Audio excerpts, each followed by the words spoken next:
ये किताब प्रकाशित हुई है, आज मराठी में हुई, अगले इसी मंथ के अंत में हिंदी में आएगी और भारत के तमाम भाषाओं में प्रकाशित होगी। विदेशी ब्राह्मणों की मातृभूमि यूरेशिया नए डीएनए रिसर्च से फाइनल प्रमाणित हो गए। राखी गढ़ी के सिलसिले में 2011 में एक्सिबिशन डेक्कन कॉलेज के द्वारा चल रहा था। उसका हेड वसंत शिंदे इनके नेतृत्व में चल रहा था। उनके साथ दुनिया के 16 देश के एक्सपर्ट लोगों ने इसके ऊपर काम किया। इस रिपोर्ट को जल्दी उन्होंने प्रकाशित नहीं किया। 5 सितंबर 2019 को सेल नामक एक इंटरनेशनल जर्नल में प्रकाशित किया।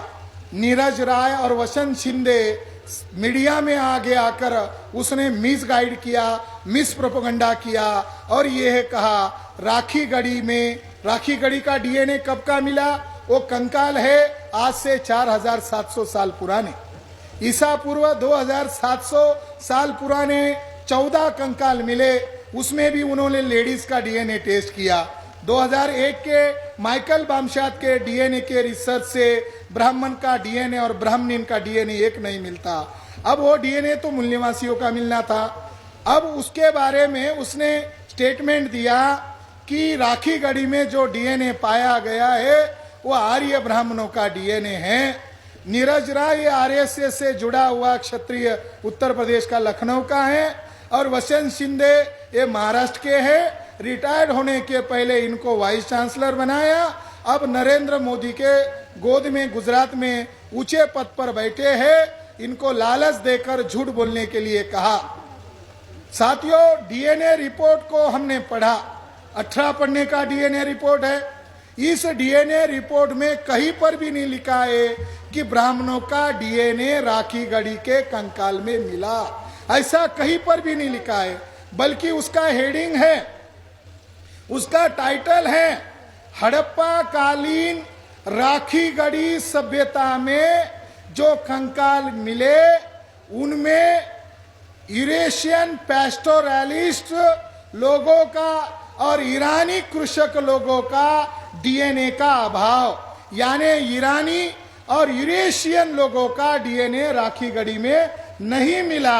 ऐसा हेडिंग है। ब्राह्मणों को लगा डीएनए की लैंग्वेज इनको समझ में नहीं आती है। मीडिया हमारे पास है, सरकार उनको कहने के लिए कह रही है। उन्होंने मीडिया से वन साइड प्रचार किया, इसमें ब्राह्मणों का डीएनए नहीं मिलता। इसका क्रॉस एविडेंस मिला सन 2018 में अगस्त महीने के एंड में 192 साइंटिस्ट लोगों का वर्ल्ड लेवल का एशियन डीएनए के ऊपर एक बहुत बड़ा रिसर्च प्रकाशित हुआ।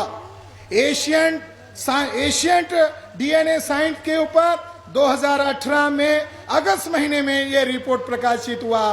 ब्राह्मणों ने, वर्ल्ड में बैठे हुए ब्राह्मणों ने आक्षेप किया, क्योंकि उस रिपोर्ट में यह कहा था ब्राह्मणों का भारत में आने का तारीख कौन सा है। उन्होंने प्रूव किया, जगह जगह पर जो उनको हड्डियां मिली उसके अवशेष पर उन्होंने प्रूव किया ब्राह्मणों का भारत में आने का एग्जैक्ट पीरियड है ईसा पूर्व 2000 से लेकर 1700 की ईस्वी सन में वो भारत में आक्रमण किया। यह रिपोर्ट क्रॉस हो गया। ब्राह्मण ने उसको अपोज किया। अपोज के लिए दलील नहीं था, केवल एक ही दलील था। क्या दलील था? कि तज्ञ लोगों से इन्होंने वेरीफाई नहीं किया। उसमें रीस डेविड नाम का इंटरनेशनल साइंटिस्ट था, उसको गुस्सा आया। उसने दुनिया के और 25 साइंटिस्ट की लिस्ट और जोड़ दी, 117 लोगों की टीम बनाई और उसमें मसला जोड़ दिया। जिस दिन राखी गढ़ी का डीएनए प्रकाशित हुआ उसी दिन ये सेल से भी बड़ा मैगजीन है, जर्नल है, उसका नाम है द साइंस। एक ही दिन में 2 डीएनए रिपोर्ट प्रकाशित हुए और उस रिपोर्ट में ये कहा है, क्या कहा है?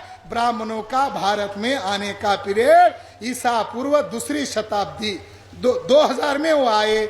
अगर इस बात को राखी गढ़ी के डीएनए के साथ टैली कर लिया जाए तो आज से काउंट होता है राखी गढ़ी 4700 साल पहले का डीएनए, और ब्राह्मणों का भारत में आने का पीरियड ईसा पूर्व 2000 में है।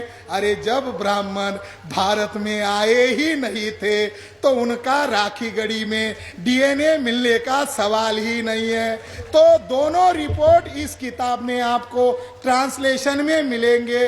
और हमारे समर्थन में आज की तारीख में टोनी जोसेफ नाम का बहुत बड़ा डीएनए स्कॉलर है, उसका भी इसके अंदर आर्टिकल है।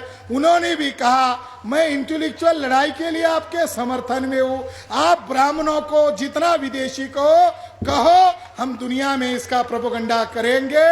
और दुनिया के साइंटिस्ट लोगों ने हम लोगों को मेल पर मैसेज किया है, इनको नंगा करो, इन लोगों को नंगा करो, क्योंकि दुनिया वालों के लिए ये ब्राह्मण लोग बहुत बड़ी समस्या है। और रीस डेविड ने इसके ऊपर फाइनल रिसर्च कर लिया।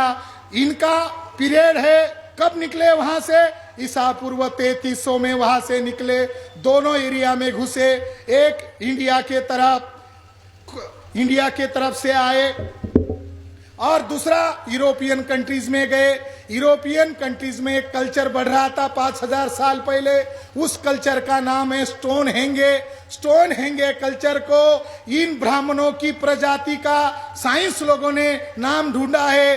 ब्राह्मणों का ओरिजिनल नाम है यामनिया। यामनिया प्रजाति के लोगों ने यूरोप में जो कल्चर डेवलप हुआ था स्टोन हेंगे, इसको नष्ट किया और वहां के पुरुषों का कत्लेआम किया।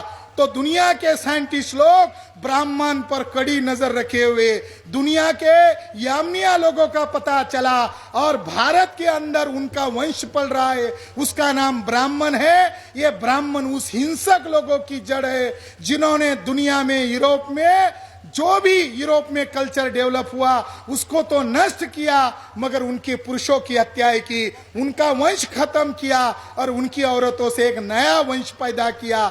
आज वह बहुत प्रॉब्लम है। मगर इंडिया में आए तो इंडस सिविलाइजेशन में देखा उनकी नजर तक नहीं पहुंच रही थी, 10-10 मंजिल की इमारतें थी।